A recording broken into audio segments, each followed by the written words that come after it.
Hey guys, welcome to Geeky World and let's begin the new flash tech round.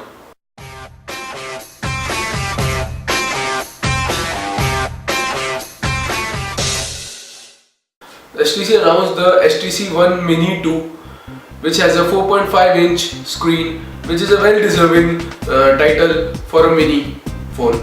The One Mini 2 looks a lot like its older brother, the One, and doesn't sacrifice too much on the design department. The inside of this phone, we have got the 1.2 GHz Snapdragon 400 processor, the 1 GB of RAM and 16 GB of storage, which is not as powerful as the One M8, but it's okay for the normal use. Also, the display of the HTC One Mini 2 is brilliant with its 720p resolution screen. It's almost very good for the 4.5-inch display, as we don't need 1080p resolution on a 4.5-inch screen. Speaking about the camera of the phone, HTC did something very cool with this phone. HTC did the ultra pixel camera and just put it in the 13 megapixel sensor, which is very good for taking pictures. And also the duo camera setup which you see on the HTC One M8 has also been dished, so you will get the 13 megapixel sensor. But as we know, on the HTC One M8, the aluminium body is around 90% of the phone.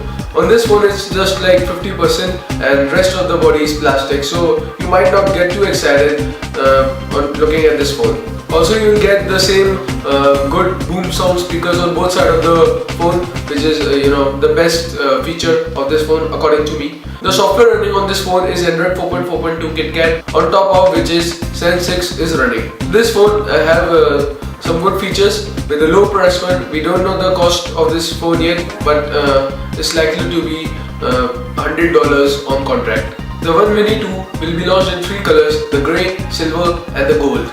So it will be launched around next month in Asia and Europe, and maybe on US carriers as well. Motorola launch is highly anticipated low budget phone for Asian market, especially the Moto E. It has the 4.3 inches screen with a QHD display that is of 540 by 960 resolution. The processor running on this phone is 1.2 GHz dual core processor by Snapdragon, and it has 4 GB of internal memory, which is the less. But speaking about the price of this phone, it's good, I think, and 1 GB of RAM inside it, which will support highly many tasks and games. The camera of this phone is of 5 megapixel, which take decent shots. The price of this phone is around $130, I think so, in US.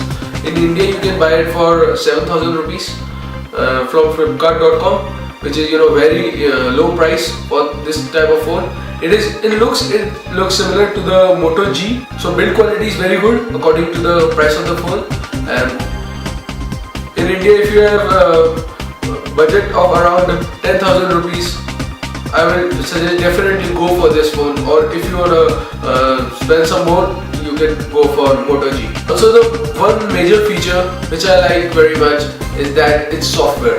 It has the latest Android 4.4.2 KitKat and a small guaranteed upgrade for this phone that most of phones have not received yet. Most of the flagship phones also have not received the KitKat update. So definitely a thumbs up for this thing.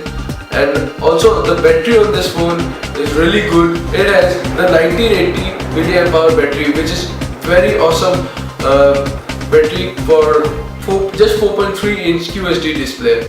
It will long lasting your phone for at least a day. Different back cases for this phone in different colors, so you can definitely buy them. The latest buzz which is going on right now is that Apple bought the Beats Electronics for $3.2 billion.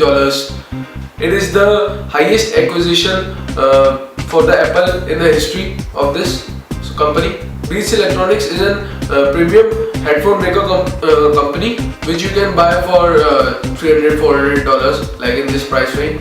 I think Apple will make use of this acquisition by using it to boost the audio performance in its products, just like the HTC did it in smartphones. Also, Beats Electronics has a premium subscription fee for a month, which Apple still doesn't have. So Apple can pay for this. I think the most use of this acquisition will come in the wearable department.